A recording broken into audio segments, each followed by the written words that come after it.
साथियों, एसके हिंदी भाषा YouTube channel पर आप सभी का स्वागत है। आज की इस वीडियो में हम चर्चा करेंगे जो हमारी सामान्य हिंदी है। तो आप कोई भी कम्पिटिटिव एग्ज़ाम दे रहे हैं तो उसके लिए वीडियो बड़ी ही महत्वपूर्ण रहने वाली है। जानकारी आपको अच्छी लगे तो वीडियो को लाइक करें, शेयर करें और चैनल पर आप पहली बार आए हैं तो इस चैनल को सब्सक्राइब कर लें। चलिए, इस वीडियो का हमारा पहला प्रश्न है, हिंदी की मूल उत्पत्ति किससे हुई है? हिंदी की मूल उत्पत्ति किससे हुई है? लौकिक संस्कृत, वैदिक संस्कृत, मागधी, शौरसेनी, अपभ्रंश। तो जिसका सही जवाब है ऑप्शन डी, शौरसेनी अपभ्रंश। आप भी कमेंट में अपने आंसर लिख सकते हैं और बता सकते हैं कि आपके कितने प्रश्न सही हो पाए। और ये ज़रूर बताइएगा ये जानकारी आपको कैसी लगी और इस वीडियो को आप कहाँ से देख पा रहे हैं। भारत की प्रथम देश भाषा कौन सी है? पाली, संस्कृत, प्राकृत, इनमें से कोई नहीं। भारत की प्रथम देश भाषा कौन सी है? पाली। नेक्स्ट प्रश्न है, निम्नलिखित में से कौन सी भाषा संस्कृत भाषा की अपभ्रंश है? निम्नलिखित में से कौन सी भाषा संस्कृत भाषा की अपभ्रंश है? खड़ी बोली, ब्रज, अवधी, पाली। तो जिसका सही जवाब है पाली। भाषा के शुद्धरूप का ज्ञान किससे होता है? लिपि, व्याकरण, लिखित भाषा, इनमें से कोई नहीं। तो जी भाषा के शुद्धरूप का ज्ञान होता है व्याकरण से। हिंदी में स्वतंत्र रूप में बोले जाने वाले अक्षर क्या कहलाते हैं? स्वर, संयुक्त अक्षर, व्यंजन, स्वतंत्र ध्वनि। तो हिंदी में स्वतंत्र रूप से बोले जाने वाले अक्षर कहलाते हैं ऑप्शन ए, स्वर। हिंदी भाषा में वे ध्वनियाँ कौन सी हैं जो दूसरी ध्वनियों की सहायता से बोली या लिखी जाती हैं? स्वर, व्यंजन, वर्ण, अक्षर। तो जी वो कहलाती हैं व्यंजन। क, ख, ग, फ में कौन सा उर्दू से लिया गया वर्ण है? चार ऑप्शन हैं, क, ग, फ, ख। तो उर्दू से लिया गया वर्ण है ख। उर्दू से जितने भी वर्ण होते हैं उनके नीचे क्या लगा होता है? नुक्ता लगा होता है। इसको हम पहचान कर सकते हैं इसकी कि ये उर्दू या फारसी भाषा का वर्ण है। नेक्स्ट प्रश्न है, जिन शब्दों के अंत में ए आता है उसको क्या कहते हैं? अनुस्वार, अयोगवह, अंतस्थ, एकारांत। तो जी उसको हम कहते हैं एकारांत, यानी कि ए स्वर से जिस शब्द का अंत होता है उसको हम क्या कहते हैं? एकारांत। निम्नलिखित प्रश्नों में चार वैकल्पिक वर्तनी दी गई हैं, सही वर्तनी वाले शब्द का चयन करना है। 9 प्रश्न है, अनुच्छेद का शुद्धरूप बताना है। अनुच्छेद का शुद्धरूप है ऑप्शन सी, इसका सही जवाब है। पूंजीवाद का शुद्धरूप क्या होगा? वेरी इंपॉर्टेंट है ये शब्द। पूंजीवाद का शुद्धरूप होगा ऑप्शन बी, अंतर्निहित। अंतर्निहित का शुद्धरूप क्या है? तो जी इसका सही जवाब है ऑप्शन सी, अंतर्निहित। परीक्षा का शुद्धरूप बताइएगा। तो जी इसमें ऑप्शन डी है, ये बिल्कुल सही जवाब है, षड्यंत्र। षड्यंत्र का शुद्धरूप है ऑप्शन ए। निम्नलिखित प्रत्येक प्रश्न में दिए गए शब्दों में प्रयुक्त संधि के प्रकार का चयन करके उसके नीचे दिए गए विकल्पों में से चयन कीजिए। यानी संधि से संबंधित प्रश्न आ गए हैं। कवि स्वर में कौन सी संधि है? दीर्घ संधि, गुण संधि, व्यंजन संधि या स्वर संधि। तो संधि की पहचान करने के लिए सबसे पहले हमें इसका विच्छेद आना चाहिए। विच्छेद किया तो कवि प्लस ईश्वर निकल कर आया, और ई के बाद ई आ गया है तो क्या बन गया यहाँ पर? दीर्घ ई बन गया है। तो संधि कौन सी हो गई? दीर्घ स्वर संधि। ऑप्शन ए इसका सही जवाब। संसार में कौन सी संधि है? तो चलिए इसका कर लेते हैं विच्छेद। विच्छेद किया तो अनुस्वर निकल कर आया है सम प्लस सार। तो देखिए व्यंजन के बाद व्यंजन आ गया है तो कौन सी संधि है? व्यंजन संधि। तन्मय में कौन सी संधि होगी? कर लेते हैं इसका भी विच्छेद, तत् प्लस मय। तो दोनों ही जगह स्वर यानी कि व्यंजन व्यंजन नजर आए हैं तो ये व्यंजन संधि है। अगला है, इत्यादि में कौन सी संधि है? अगर आपको संधि से संबंधित या किसी भी विषय से संबंधित टॉपिक आपको जानना है, जानकारी लेनी है तो आप कमेंट में डालकर बता सकते हैं कि आपको कौन सा टॉपिक क्लियर करना है। थोड़ा सा उसमें डाउट है तो आपको ज़रूर क्लियर करवाने के लिए उसकी एक वीडियो बना दी जाएगी। इत्यादि में बताना है इति प्लस आदि। इति प्लस आदि। देखिए ई है यहाँ पर और यहाँ पर क्या है ए है। ई के बाद जब कोई भिन्न स्वर आ जाता है तो यह बन जाता है। तो यहाँ पर देखिए यह बना हुआ है और यह से पहले वाला वर्ण आधा है, तो ये पहचान होती है यण संधि की। तो इसका सही जवाब ऑप्शन ए यण संधि। नेक्स्ट है, निम्नलिखित प्रश्नों में से सही संधि विच्छेद का चयन करना है। दिए गए शब्द का सही संधि विच्छेद बताना है, कौन सा सही है।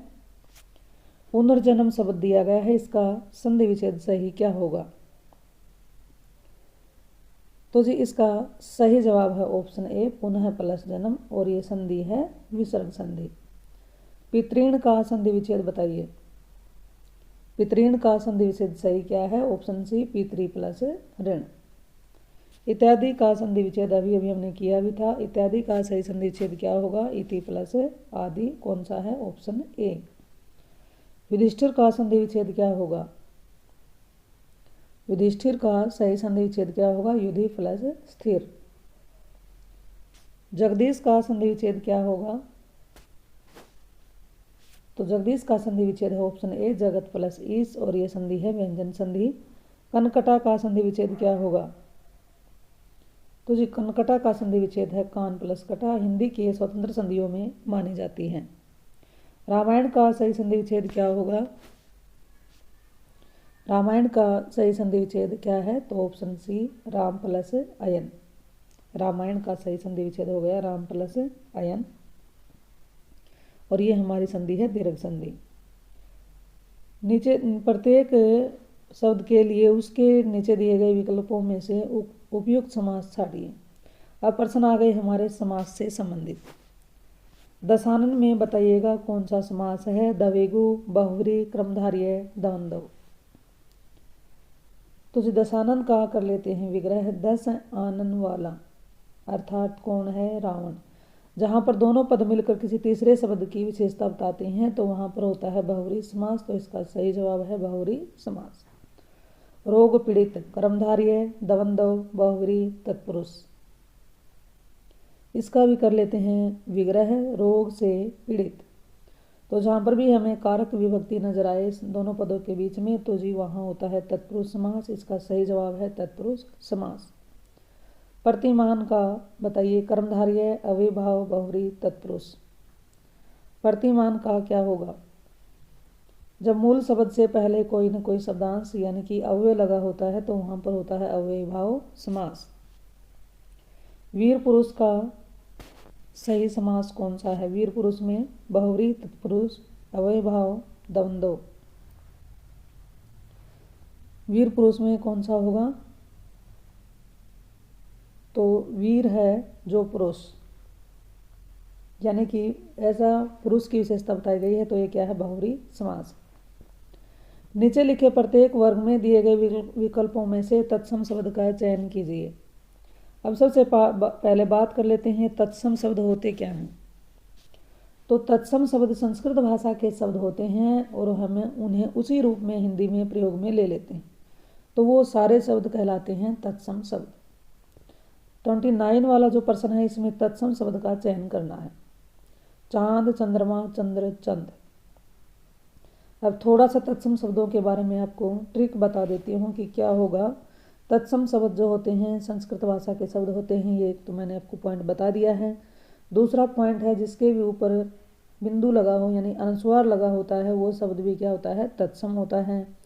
और जिस भी शब्द के नीचे मान लीजिए री की मात्रा लगी हो इस रूप में री, जैसे कि कृष्ण है, तृण है, तो वो भी तत्सम शब्द होंगे। और जो हमारे 4 वर्ण हैं संयुक्त व्यंजन अक्षय, त्रय, ज्ञ और श्रय, इनसे जितने भी शब्द बने हुए होते हैं वो सारे तत्सम होते हैं। जैसे कि बात करें कक्षा है, परीक्षा है, त्रिशूल है, त्रिभुज है, ज्ञानी है, अज्ञान है, इसी प्रकार श्रमिक है, श्रम है, ये जितने भी शब्द होते हैं सारे जो संयुक्त व्यंजन से बने हों तो तत्सम शब्द के अंतर्गत आते हैं।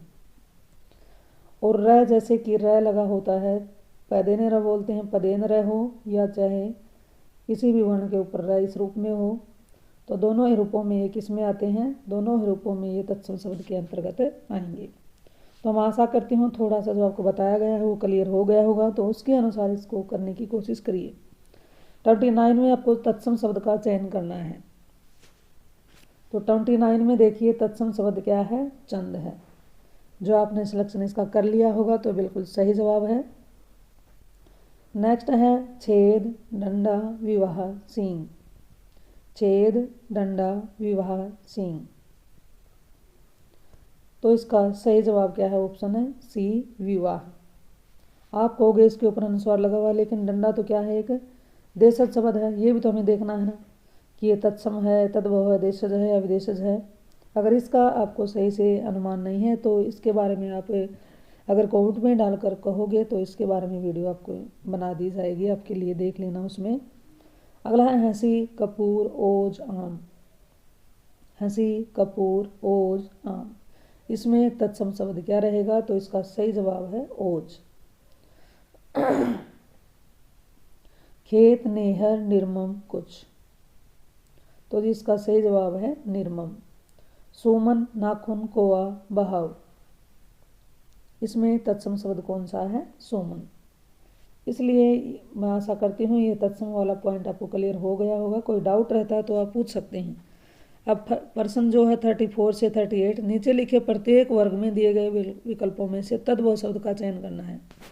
अब अभी तक तो हमने किया था तत्सम, अब कौन से आ गए हैं, तद्भव शब्दों का चयन करना है। यानी तत्सम शब्द हमने जान लिया था कि ऐसे शब्द होते हैं जो संस्कृत भाषा से हिंदी भाषा में आ गए हैं, उन्हें उसी रूप में प्रयोग में ले लेते हैं।